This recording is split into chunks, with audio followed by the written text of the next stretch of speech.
Starstruck Explorer, Archer's Dream, the story of Henry Archer and the Warp 5 engine. Author Leroy Russell McNaught. Chapter 1 begins.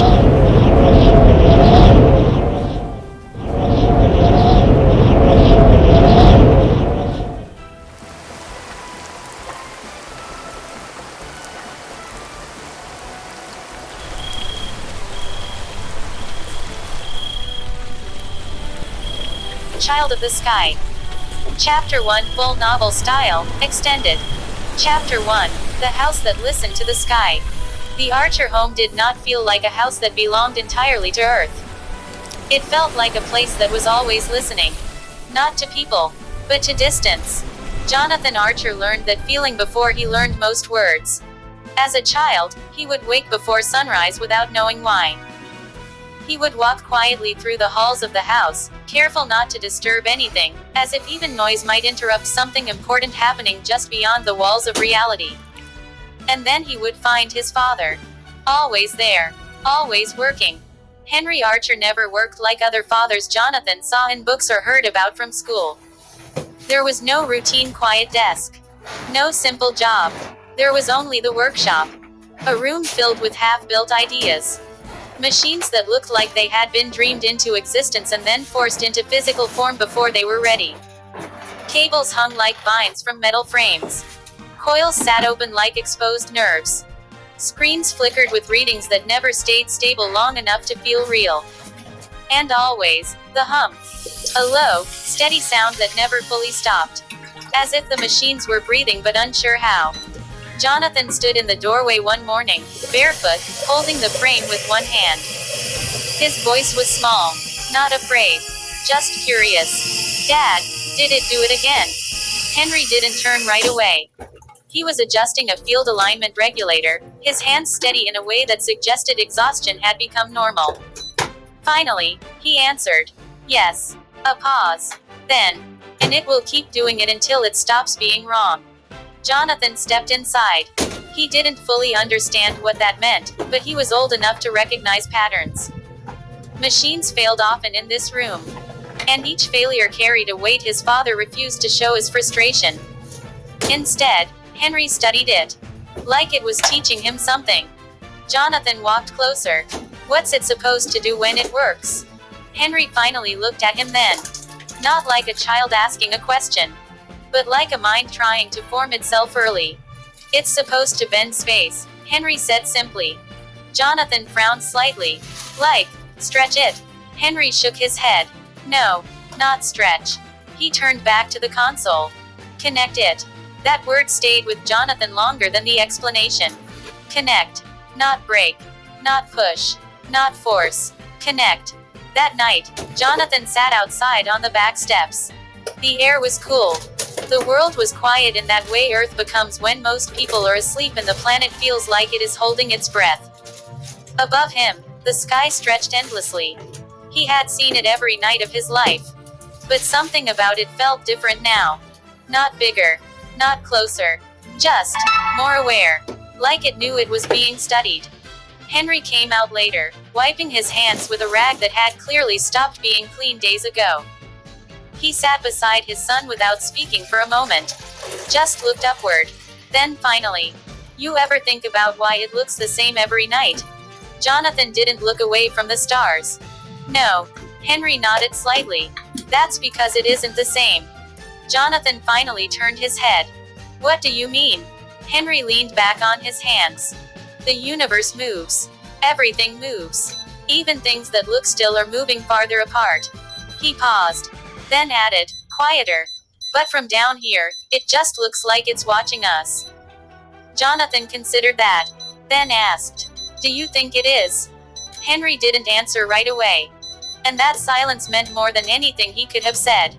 Inside the workshop, something sparked. A faint sound. A change in tone. Henry stood immediately. Jonathan followed. They both moved without needing instruction. As if they had done this before. Many times. The machine inside was running a low-level field test. A prototype coil system that was never fully stable, yet never fully abandoned. Light pulsed through its core. Slow, unsteady, almost alive. Then, it dropped. Not violently, not explosively. Just stopped existing in that moment of function. The hum disappeared. The air felt heavier. Like something had been briefly held open and then allowed to close again. Henry didn't react the way Jonathan expected. There was no anger. No frustration. Just silence. He stared at the machine like he was trying to understand where it had gone wrong, not mechanically, but philosophically. As if the failure wasn't in design, but in permission. Jonathan spoke softly. It broke again. Henry shook his head. No. Jonathan frowned. But it stopped.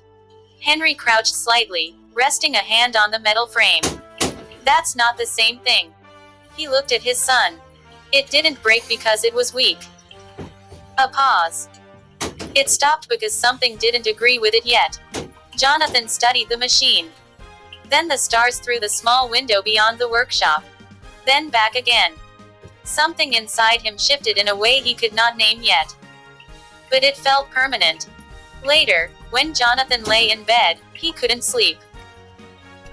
He kept hearing the word again. Connect. Not stretch. Not break. Not force. Connect. And above that thought was something even larger forming quietly in his mind. If space could be connected, then it could also be reached. And somewhere in the distance, beyond Earth, beyond the atmosphere, beyond anything he could have understood at that age. The idea of Starfleet was not yet born. But the first human who would eventually lead it had already started listening to the sky. End of Chapter 1. Jonathan Archer, Child of the Sky. Chapter 2, The Boy Who Learned from Broken Things. Jonathan Archer learned early that broken things still had value. In his father's workshop, nothing stayed finished. If something worked once, it was taken apart again. If something failed, it was studied until it stopped being called failure. And if something refused to work at all, Henry Archer called that interesting. Jonathan didn't always understand the difference. But he understood attention. Because when Henry Archer was focused on a machine, the world around him disappeared. And Jonathan wanted to understand anything that could take his father's attention away from everything else. One afternoon, Jonathan sat on an overturned crate in the corner of the workshop. He was quiet, observing, watching his father recalibrate a warp field coil that had burned out the night before. The smell of heated metal still lingered in the air. Why do you keep fixing it if it keeps breaking? Jonathan asked finally. He didn't expect a fast answer. Henry rarely gave fast answers. Henry didn't look up. But his voice came steady. Because it doesn't stay broken the same way twice. Jonathan frowned. That sounds like it's just getting worse. Henry paused. Then shook his head. No. He finally turned. Looked at his son with something softer than engineering focus. It means it's learning. That word stuck in Jonathan's mind longer than most lessons at school. Learning. Not people learning the machine. The machine learning back. The lake behind the house. There was a lake not far from the Archer home. It wasn't large. It wasn't famous. It didn't belong to anything important. Which is why Jonathan liked it. He would go there when the workshop felt too loud without sound. Sit on the dock. Watch water move without effort. No engines. No calculations. No failures. Just motion that existed because it wanted to. One evening, Henry joined him there. Not in uniform. Not in engineering mode. Just a man carrying silence with him. He sat beside Jonathan without speaking at first. The water reflected the sky. Stars scattered like something had spilled them on purpose. You think about space too much, Henry said finally. Jonathan didn't look at him. I think about it the right amount. Henry let out a small breath that almost sounded like a laugh. That's what I'm afraid of. Jonathan turned his head slightly. Why? Henry picked up a small stone and tossed it into the water. It broke the reflection. Ripples spread outward, then faded. Because once you start thinking about it, Henry said, it doesn't stop thinking back. Jonathan watched the ripples disappear. That doesn't make sense. Henry nodded. It will. The first real argument. It happened in the workshop. Not loud. Not dramatic. Just inevitable. A prototype alignment system had failed again. This time more dramatically than before. A power surge had blown a section of the coil housing apart. Nothing dangerous, but enough to stop progress for the day. Jonathan stood nearby while Henry examined the damage. He wasn't supposed to be close enough to see it this clearly. But he always was. You're doing it wrong, Jonathan said suddenly. Henry stopped. Slowly turned his head. Excuse me. Jonathan hesitated, but didn't back down. If it keeps breaking the same way, then something in the design is wrong. Henry stared at him. Long enough that Jonathan started to regret speaking. Then Henry said, "Do you know how many times I've heard that sentence from people who stopped trying?" Jonathan didn't answer. Henry stepped closer. Not angry. Not loud. Just intense in a way Jonathan had never felt directed at him before. "Everyone sees failure," Henry said quietly. "They assume it means stop." A pause. "But sometimes." He looked at the damaged coil. "It just means you're standing at the edge of what's possible." Jonathan's voice lowered. "So what do you do when you hit the edge?" Henry met his eyes. And answered. "You go farther than it." The night of the storm. That night, a storm passed over the Archer home. Wind pressed against the walls. Rain hit the roof in steady rhythm. Jonathan couldn't sleep. He sat by the window watching lightning split the sky. Each flash made the world look briefly rewritten. Different. Sharpened. Alive. Henry came in quietly, carrying a small notebook. He sat on the edge of Jonathan's bed. "I used to think storms were chaos," Henry said. Jonathan listened. "But they aren't," Henry continued. "They're just energy trying to find balance." He looked at his son. "And most things in life are like that too?" Jonathan asked softly. "Even space?" Henry smiled faintly. "Especially space." A pause. Then Jonathan said something he didn't fully understand yet. "Then I want to see it find balance." Henry nodded slowly. "I know." The first shift inside him. The next morning, Jonathan stood alone in the workshop. Henry had already left for early testing. The machines were quiet. Too quiet. Jonathan walked between them, looking, not at what they were, but what they were trying to become. He stopped in front of the main frame. Placed his hand lightly on it. Cold metal. No response. No hum. Just potential waiting to be understood. And for the first time, Jonathan Archer didn't think of space as something above him. He thought of it as something waiting to be solved. Not conquered. Not owned. Understood. And that thought did not leave him when he walked away. It followed him. Like gravity. End of Chapter 2. Milky Way Book 1. Jonathan Archer, Child of the Sky. Chapter 3. The boy WHO didn't fit the room. School was supposed to be simple. That was what adults said. But Jonathan Archer learned quickly that simple was only a word people used when they didn't understand complexity. He didn't fit in. Not because he tried not to, but because his mind was always somewhere slightly ahead of where the room was. The other kids noticed. At first, it was small things. Whispers when he walked by. Laughs that didn't bother to hide themselves. Comments that were meant to land softly but still hit harder than intended. "Space boy. That engineer kid. Your dad builds broken rockets, right?" Jonathan didn't respond at first. He tried to ignore it the way his father ignored failed machines. But people were not machines. And silence did not fix them. The first break. It happened at lunch. A group of boys gathered near the tables outside. Jonathan was sitting alone, as usual, focused on something in his hands, an old paper diagram he had drawn of his father's engine design. It wasn't perfect, but it was accurate in ways no one else understood yet. One of the boys walked over, smiling in that way that meant nothing good was about to follow. "Hey," the boy said. Jonathan didn't look up immediately. The tone already told him everything. The boy leaned closer. You really think your dad is gonna build a spaceship? A couple of kids laughed behind him. Jonathan finally looked up. Calm. Not angry yet. Just aware. He's not building a spaceship, Jonathan said. The boy tilted his head. Oh yeah. Jonathan stood up slowly. He's building a way for people to stop being stuck in one place. That made the laughter louder. Sounds like a broken hobby, the boy said. Something shifted inside Jonathan then. Not rage. Not fear. Something sharper.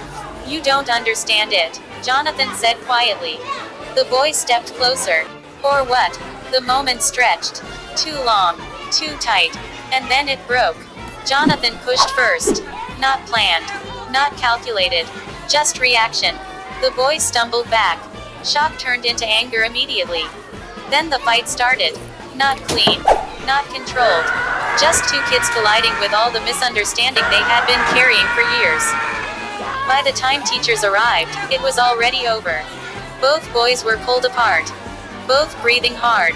Neither backing down. And Jonathan Archer, for the first time in school, had done something he had never done before. He had refused to stay still. The school call. That evening, Henry Archer stood in the school office. Silent. Listening. Not interrupting. Just absorbing. A teacher spoke carefully. Your son engaged in a physical altercation. Another added. He's intelligent, but disruptive in thought patterns. Henry didn't react immediately. He just looked down slightly. Processing. Finally, he turned to Jonathan. The boy stood there. Quiet again. But not apologetic. Just steady. Henry's voice was calm. Too calm. Do you want to tell me what happened? Jonathan hesitated. Then answered honestly. They were making fun of your work. That stopped everything. Even the air felt different. Henry didn't respond right away. He studied his son. Not as a child in trouble, but as a mind forming under pressure. Then he said, Go wait outside. Jonathan obeyed. The walk home. They didn't speak much on the way. The wind moved between them like something trying to decide whether to interfere. Finally, Henry said, You don't fight people for understanding you. Jonathan looked forward. They weren't trying to understand. Henry nodded slowly. That doesn't change the rule. Jonathan frowned slightly. Then what does? Henry stopped walking for a moment. Looked at his son. Control, he said. A pause. Not strength. Not anger. Control. Jonathan didn't answer. But he remembered it. Even if he didn't accept it yet. That evening, the shift. The house was quiet. The kind of quiet that follows disappointment. Not punishment. Reflection. Henry entered Jonathan's room later. He didn't bring anger with him. Or lectures. He brought something different. A set of keys. Jonathan looked up. What is that? Henry replied. Boat keys. Jonathan blinked. Boat. Henry nodded. There's something I want to show you. The lake. First lesson in navigation. The lake was still that evening. Like it was waiting for them. A small vessel floated at the dock. Simple. Not advanced. Not engineered for space. But engineered for something more important. Understanding movement through uncertainty. Jonathan stepped aboard slowly. The wood creaked under his weight. Henry followed. This is your first lesson, Henry said. Jonathan looked around. It's just a boat. Henry shook his head. No. A pause. It's a system of control in an unpredictable environment. Jonathan frowned. That sounds like your machines. Henry smiled faintly. It is. Then added. And so is everything else you'll ever try to command. Lesson 1. You don't control the water. Henry handed Jonathan the wheel. Turn it, he said. Jonathan did. The boat shifted slightly. Water resisted. Then adapted. You feel that? Henry asked. Jonathan nodded slowly. That's not resistance, Henry said. That's response. Jonathan looked at him. What's the difference? Henry answered. Resistance fights you. A pause. Response teaches you. Jonathan kept holding the wheel.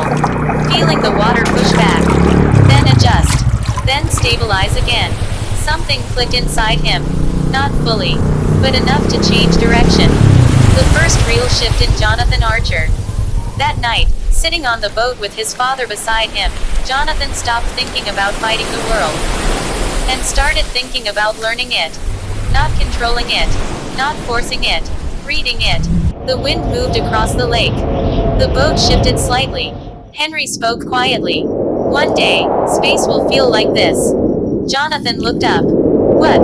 Like water? Henry nodded. Unpredictable. A pause. And honest. Jonathan stared at the horizon. For the first time, it didn't feel far away. Just, untested. And that made it feel possible. End of chapter 3. Anyway, Book 1. Jonathan Archer, Child of the Sky. Chapter 4. The boy WHO started listening back. School didn't change. But Jonathan Archer did. He stopped reacting first. That was the difference. Before, every insult felt like something he had to answer immediately. Now, he watched it first. Not with anger. With study. Like his father watching a failing machine. And in that shift, something in the room began to shift with him. The library, where things became possible. Jonathan discovered the school library by accident. Or maybe not accident. Maybe inevitability. It was quiet in a different way than the workshop at home. Not mechanical silence. Organized silence. Controlled silence. Rows of books stretched farther than he expected. Each one containing a version of the world he had not yet seen. At first, he didn't know what to look for. So he followed instinct. He walked past history, past fiction, past science he didn't yet understand. Until he found something that stopped him. Navigation. He pulled the book down carefully. The weight surprised him. Not physical weight, meaning weight. Inside were diagrams of ships. Old ships. Modern ships. Concepts of direction. Star charts. Ocean routes. Wind mapping. Celestial positioning.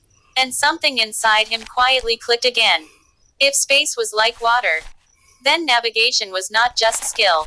It was language. And language could be learned. Back at school, the shift begins. The next week, something unusual happened. The same kids who mocked him noticed something different. Jonathan wasn't ignoring them anymore. He was aware of them. When they spoke, he didn't snap back. He didn't shut down. He listened, then responded differently. Not emotionally, not defensively, but clearly. One of them tried again. Same tone, same intention. Still think your dad's building a space fantasy? Jonathan didn't stand up this time. He stayed seated, opened his notebook, and answered calmly. He's not building fantasy.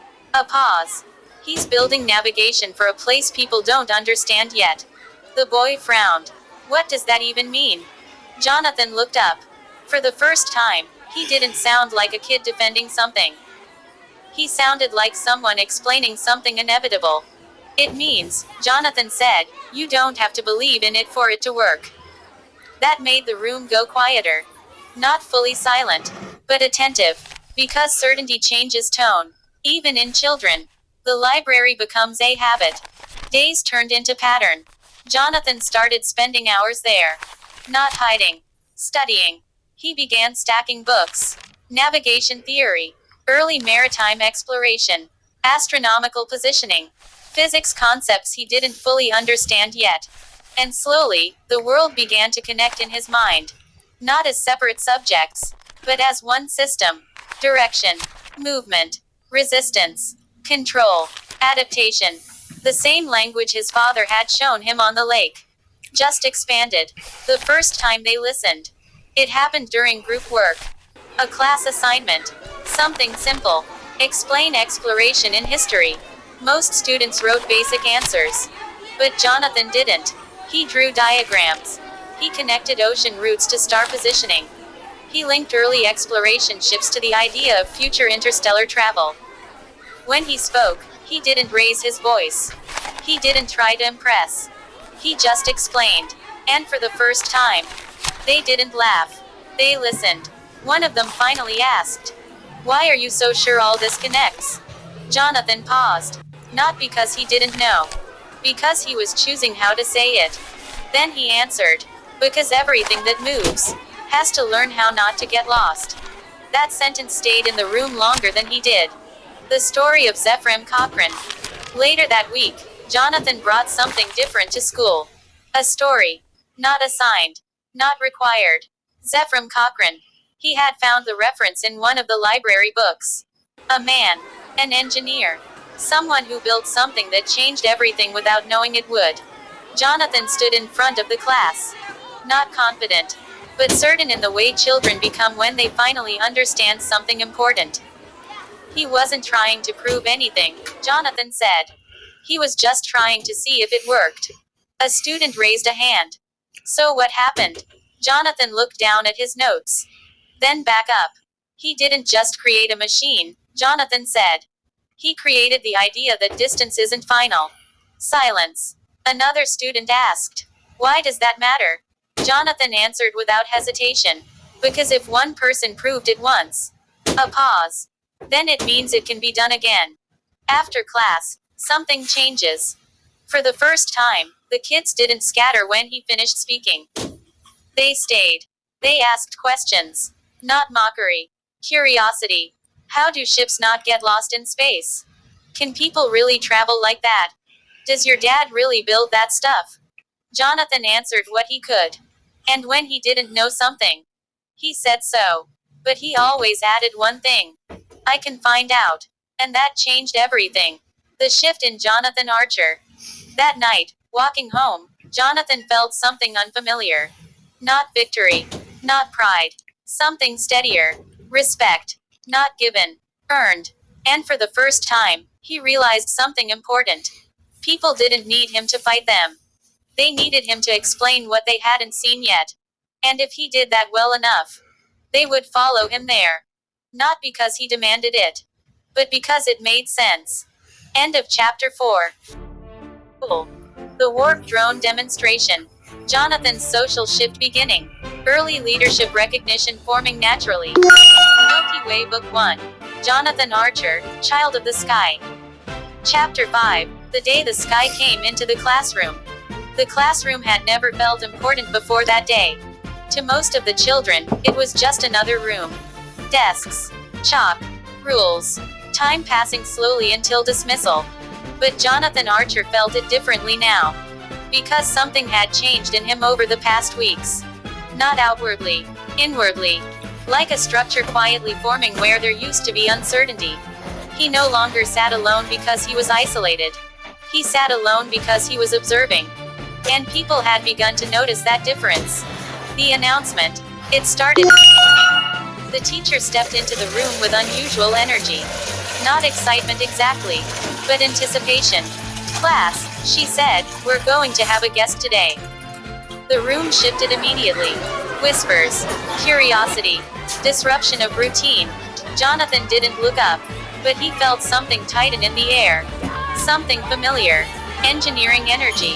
Focused intent. The teacher continued. He's an aerospace engineer working with advanced propulsion research. A pause. And he happens to be Jonathan Archer's father. That made the room react louder. Heads turned. Eyes sharpened. Jonathan finally looked up. Slowly. Not surprised. Just aware. Henry Archer enters. The door opened. Henry Archer walked in carrying something unusual. A sealed equipment case. Metal reinforced. Lightweight but clearly important. He didn't speak immediately. He looked at the room. Then at his son. A brief moment. Not emotional, but acknowledged. Good morning, Henry said calmly. The room quieted. Not because of authority, but because presence had entered the space. The drone. Henry placed the case on a table. Opened it carefully. Inside. A small craft. Sleek. Experimental. Not a toy. Not a finished product. A working concept. A miniature ship. This, Henry said, is a test drone. He paused. Then added. It uses early controlled field distortion simulation. A student raised a hand immediately. What does that mean? Henry didn't dismiss the question. He welcomed it. It means, he said, it doesn't move through air like normal objects. A pause. It moves through resistance differently. Jonathan watched closely. He had seen this before. But never here. Never like this. The warp bubble demonstration. Henry activated the device. A soft hum filled the room. Not loud. Not mechanical. Controlled. The drone lifted slightly, but not like a normal drone. The air around it shimmered. Distorted. Like space itself was reconsidering its shape. A faint visual ripple formed around it. Not destruction. Containment. It creates a localized field envelope, Henry explained. Not true warp drive yet, but the principle is similar. The class was silent now. Completely. Even the kids who used to mock Jonathan didn't speak. They were watching something they couldn't categorize yet. Jonathan observes his father. Jonathan didn't smile. He didn't react like the others. He just watched his father speak. And for the first time, he understood what Henry had been doing all these years. Not building machines. Not chasing failure. Teaching reality to bend slightly. The shift in the room. Henry continued. This isn't about speed. He looked at the class. It's about controlled understanding of motion in an environment that resists prediction. A student asked quietly. Like space. Henry nodded. Yes. A pause. Exactly like space. That word landed differently now. Not fantasy. Not imagination. But application. The moment Jonathan becomes a center. Something subtle happened then. Students looked not just at Henry, but at Jonathan. Because suddenly, he wasn't the weird space kid. He was the son of someone who was showing them something real. Something ahead of them. Something they had not imagined correctly before. One student leaned over and whispered, Your dad is actually building that. Jonathan didn't answer immediately. Then said quietly, He's trying to understand it. That distinction mattered. After the demonstration, when the presentation ended, students gathered. Not around Henry. Around Jonathan. Not mockery. Questions. Real ones. How does it stay stable? Does it work in real space? Could something like that actually fly farther? Jonathan answered carefully, not claiming certainty, explaining direction. I think, he said slowly, it works by not fighting space. A pause. It works by agreeing with it. That phrase changed the tone again. Henry and Jonathan, after class. Later, the room emptied. Henry remained packing the device. Jonathan stood nearby. You did well, Henry said simply. Jonathan looked at him. That's not why you came here. Henry paused. Then nodded. No. A beat. I came because you needed to see something real forming outside theory. Jonathan thought about that. Then asked. Did it work? Henry smiled faintly. It worked enough to make them ask better questions. Jonathan nodded slowly. That's what matters. Henry looked at him for a moment. Longer than usual. Then said, You're starting to understand something important. Jonathan asked. What? Henry answered. That leadership isn't being first. A pause. It's being the reason others believe first is possible. End of chapter 5.